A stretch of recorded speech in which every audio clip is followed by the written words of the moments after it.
I'm Sister Rose McDermott, and I'm a Sister of St. Joseph for 70 years. I have been teaching for 68 of those 70 years. I'm the little sister.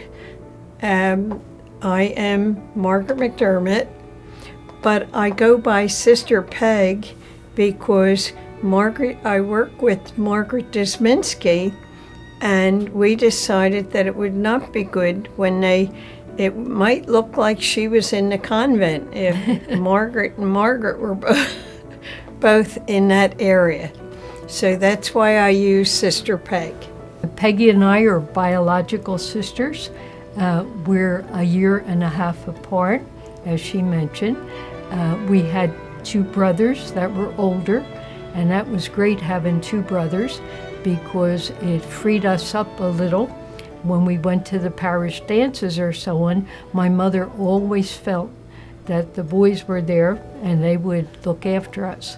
What they didn't know was the boys were trying to get rid of us, and they disowned us when we were at the dances, but we didn't care. We got out, so that was good.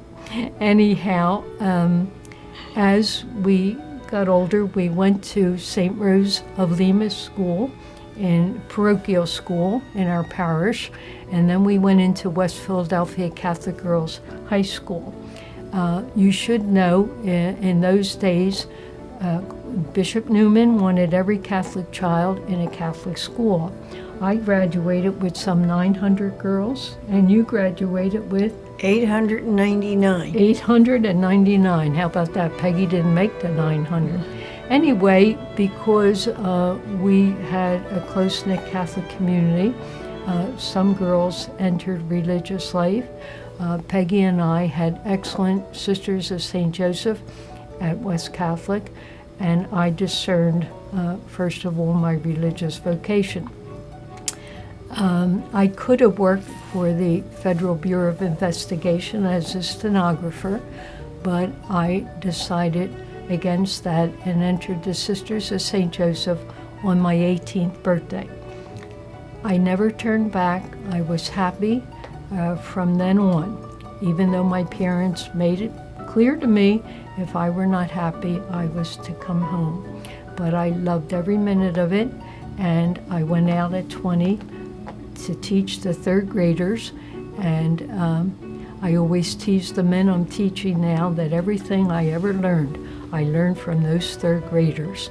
My sister was always after me, what nun do you have? What order is she?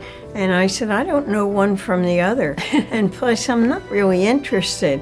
So I was more interested in having a good time and enjoying school. And I decided when I was leaving high school that I was kind of wanted to do something very much different, and so I started crying at one point and said to my English teacher, I think I have a vocation.